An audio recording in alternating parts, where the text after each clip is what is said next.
Dubai संदर्भातली, कारण दुबईमध्ये अनेक भागात पूरस्थिती निर्माण झाली आहे। एका दिवसात तब्बल 120 किलोमीटर इतका पाऊस झाल्यानं शहरातील जनजीवन विस्कळीत झालेलं आहे, ठप्प पडलेलं आहे। मुसळधार पावसामुळे मुंबईतील विमानसेवेवर प्रचंड मोठा परिणाम झाला होता। विमानांची 100हून अधिक उड्डाणं रद्द झालेली आहेत, तर मुसळधार पावसामुळे रस्ते सुद्धा जलमय झालेले होते। शाळा कार्यालय बंद ठेवण्यात आली आहेत। दरम्यान पाऊस काहीसा ओसरल्यानंतर विमानसेवा हळूहळू पूर्ववत होत आहेत।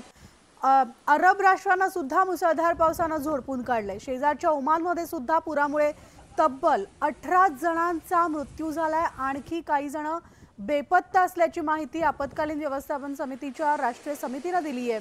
ओमानसोबत बहरीन, कतार आणि सौदी अरेबियात सुद्धा तुफान पाऊस पडल्यानं शहरातील जनजीवन विस्कळीत झालेलं आहे।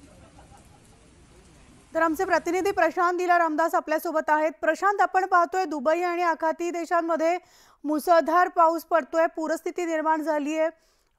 विमान वाहतूक जी आहे, विमान सेवा ठप्प झालेली आहे, मॉलमध्ये पाणी शिरलेलं आहे, लोकांचं जनजीवन पूर्ण विस्कळीत झालंय। अचानक हा पाऊस एकतर आलेला आहे, काय अपडेट्स आहेत सध्याचे? संयुक्त अमेरिकेमध्ये जर बघितलं आपण अमिरातमध्ये मोठा पाऊस होतोय। खास करून जर बघितलं आपण बहरीन असो, अमिरात असो, संयुक्त अरब अमिरातमध्ये हा पाऊस एवढा मोठा आहे की यामुळे विमानतळ जलमग्न झालेले आहे। सोबतच अनेक घरांचे जे दरवाजे आहे, खिडकी आहे, या भागामध्ये पाणी त्या भागातून प्रवेश करत आहे।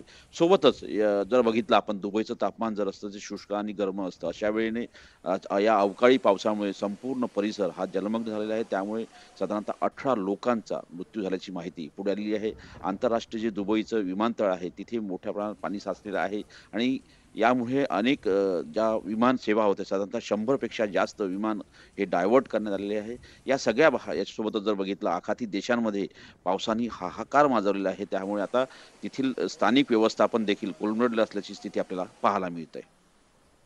निश्चितच धन्यवाद प्रशांत या सविस्तर माहितीसाठी।